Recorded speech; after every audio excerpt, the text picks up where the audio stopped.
আজি আমি 13 পইণ্ট এক্সাৰচাইজৰ দ্বিতীয়টো ভিডিঅ' লৈ আহিছোঁ। ইয়াত আমি কুৱেশ্যন নম্বৰ 5ৰ পৰা কৰিম। কুৱেশ্যন নম্বৰ 5টো কি দিছে? It cost ₹2200 to paint the inner curve surface of a cylindrical vessel 10 metre deep. If the cost of painting is at the rate of ₹20 per metre square, find the inner curve surface area of the vessel, radius of the base and capacity of the vessel. Total কষ্টটো কিমান গৈছে? 2200। Deep মানে ইয়াতে এইচটো দিয়া আছে 10 metre. Cost of painting per metre স্কুৱেৰত কিমান? 20। চ' কিমান এৰিয়াত কালাৰ কৰিল? হেয়াৰ এইচটো কিমান? 10 metre. Inner curve surface area কি হ'ব? Total cost of painting per meter square. So 2200 divided by 20 এটো হ'ব 110 মিটাৰ স্কুৱেৰ। এইটো হৈছে inner curve surface area. Radius of the base, cylindrical ভেছেলৰ ইনাৰ কাৰ্ভ ছাৰ্ফেচটো পালোঁ। ইনাৰ কাৰ্ভ ছাৰ্ফেচ বা কাৰ্ভ ছাৰ্ফেচ মানে কি? চিলিণ্ডাৰৰ কাৰ্ভ ছাৰ্ফেচ 2πr/h ইজুকেল কিমান হ'ব? 1110 2 × 22/7 আৰৰ ভেলু উলিয়াব লাগে। হাইটটো কিমান দিছে? 10 110 কেঞ্চেল গ'ল। চ' r equal 7/70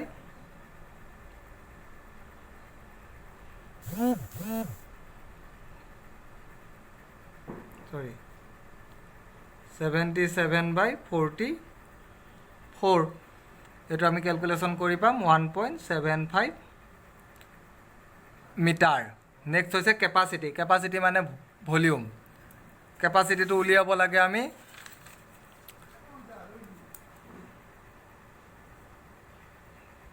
capacity of the vessel. তো কেপাচিটি অফ দ্য ভেছেল কি হ'ব? পাই r²h। চ' 22/7 আৰৰ ভেলু 1.75 1.75 ইনটু 1.75 হাইটটো 10। চ' এইটো আমি কেলকুলেশ্যন কৰি পেলাই পাম। মই এতিয়া বাৰু পাতি দিছোঁ 96.25 মিটাৰ কিউব। ঠিক আছে? তুমি ইয়াতে 1.75ৰ জেগাত 44/7ও পাতিব পাৰা এনেকৈ। 22/7 77/44 77/44 ইনটু 10। এইটো 11 হৈ গ'ল। 2 11 4 11 7 2 5 কিমান হৈ গ'ল? 77 ইনটু 5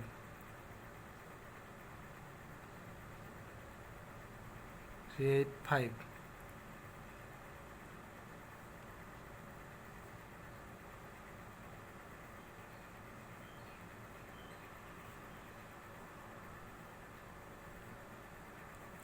এইটো 96.25। চ' এইটো পাতিলে বেছি সহজ হয়, তোমালোকে যিটো পাতা আৰু। সেইটো হৈছে কেপাচিটি অফ দ্য ভেছেল। তাৰপিছত আমি নেক্সট কুৱেশ্যনটো চাওঁ হা। Next question number 6। Question number 6টো কি দিছে? The capacity of a closed cylindrical vessel of height 1 metre is 15.4 litre. How many square metre of metal sheet would be needed to make it? How many square meter of the metal sheet would be needed to make it? Capacity of a closed cylindrical vessel. Closed cylindrical vessel বুলি ক'লে তোমাৰ ইয়াত H2 দিয়া আছে। H2 1 metre আৰু ভলিউমটো দিয়া আছে 15.4 লিটাৰ লিটাৰটো কিহত নিব লাগিব মিটাৰ কিউবত নিব লাগিব লিটাৰটো যেতিয়া মিটাৰ কিউবত নিবা 1000 ইদি ডিভাইড সো এটো 0.0154 মিটাৰ কিউব এটা এটো ইকুয়াল ভলিউম ভলিউম মানে আমি কি জানো পাই r square h equal 0.0154 value কেটা বহাই দিলে হল 22/7 r square h to 1 0.0154 so r square 0.0154 so 7 to ওপৰত গল 22/22 to তলত আহিলে এটো কিমান হ'ব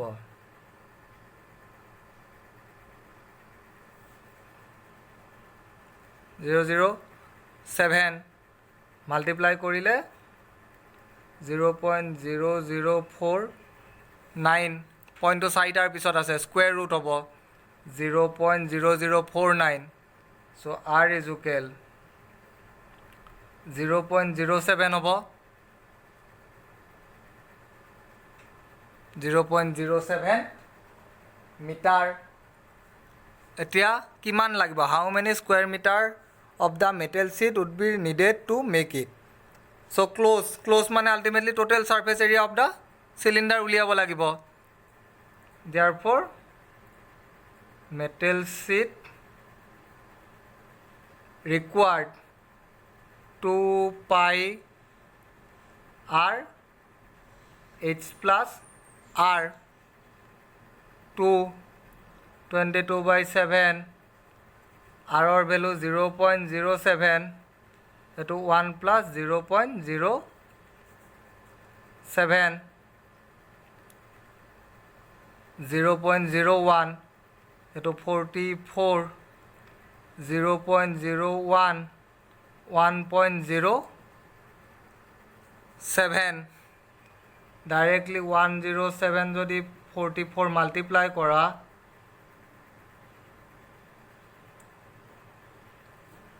এটো হ'ব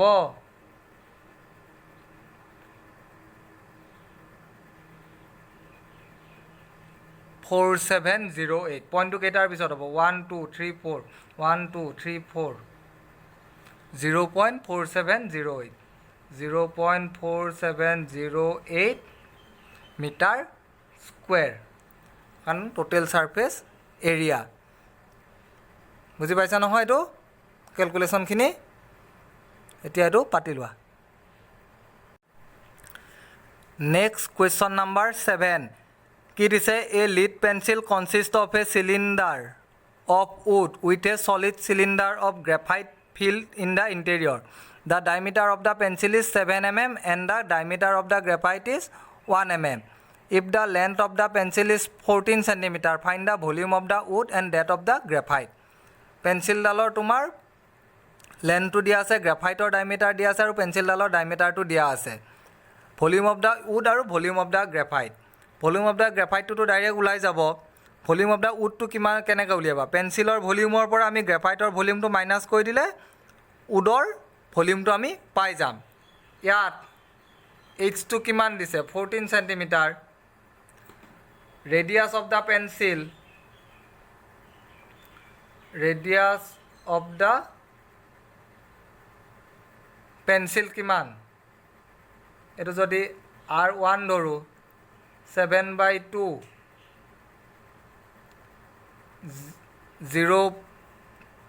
3.5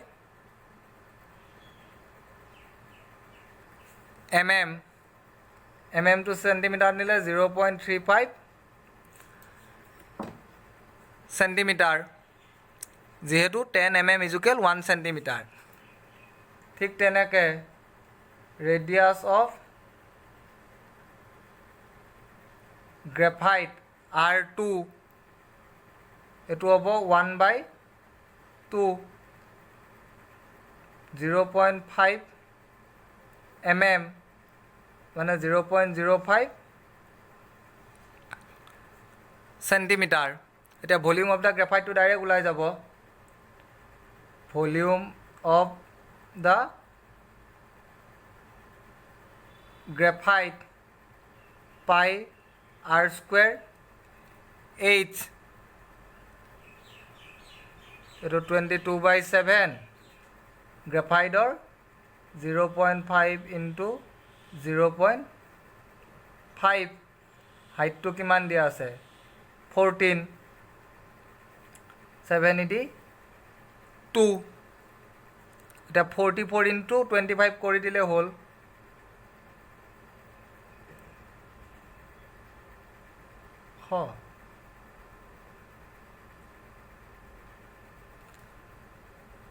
হৈছে পইণ্টটো কেইটাৰ পিছত দিবা 1 2 3 4 1 2 3 4 চ' 0.11 সেন্টিমিটাৰ কিউব এইটো volume of the graphite direct ওলাই গ'ল নেক্সট আমি ভলিউম অফ দ্য পেন্সিলটো উলিয়াওঁ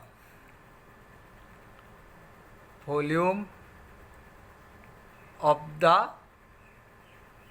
পেন্সিল এইটো গ্ৰেফাইটৰ আমি R2 ধৰিছিলোঁ এইটো পাই R1 square h পেন্সিলৰ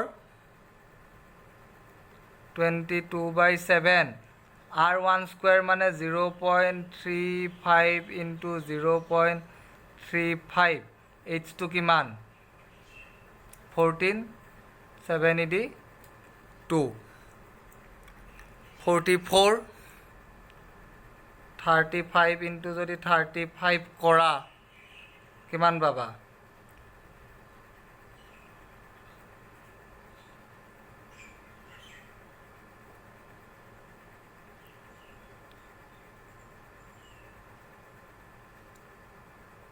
one two two 5 তাৰ লগত কি মাল্টিপ্লাই হ'ব 44 মাল্টিপ্লাই হ'ব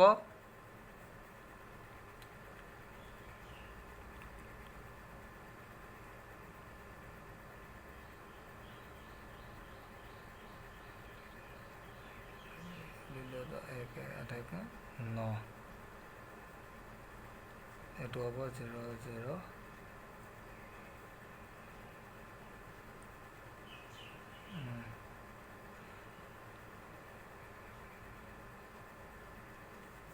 চ' পইণ্টটো কেইটাৰ পিছত হ'ব 1 2 3 4 1 2 3 4 5.39 সেন্টিমিটাৰ কিউব এইটো হৈছে ভলিউম অফ দ্য পেন্সিল এতিয়া ভলিউম অফ দ্য উড পেন্সিলৰ পৰা গ্ৰেফাইটৰটো মাইনাছ কৰি দিলে হ'ল মই ইয়াতে লিখি দিছোঁ therefore volume of the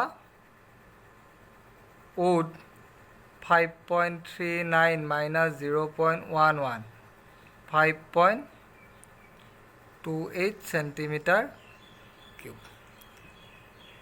ঠিক আছে তো তেনেকৈ পেন্সিলটো গ্ৰেফাইটৰটো ডাইৰেক্ট ওলাই যায় কিন্তু পেন্সিলৰটো উলিয়াই তাৰ পৰা গ্ৰেফাইটৰটো মাইনাছ কৰি দিলে আমি কিহৰটো পাই যাম উডৰটো পাই যাম বুজি পাইছা নহয় লিখি লোৱা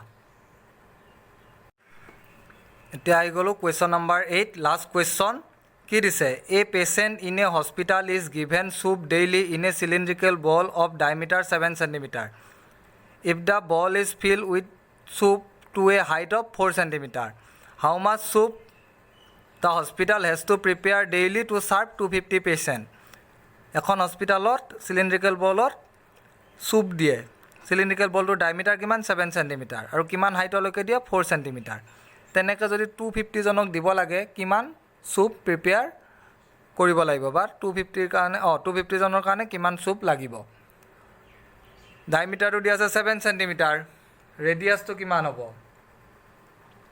7/2 centimeter আৰু হাইট কিমান হাইটলৈকে দিয়ে 4 centimeter চ' এজনক কিমান দিয়ে চুপ গিভেন টু one patient মানে এটাৰ ভলিউম কিহৰ হ'ব চিলিণ্ডাৰৰ পাই r square h 22/7 r square 4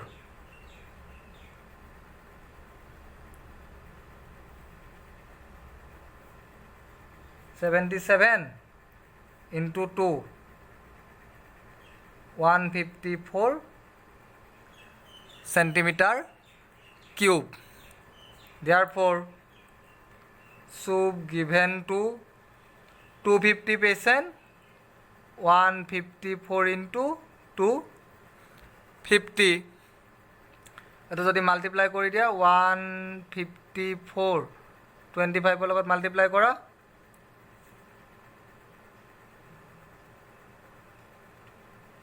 778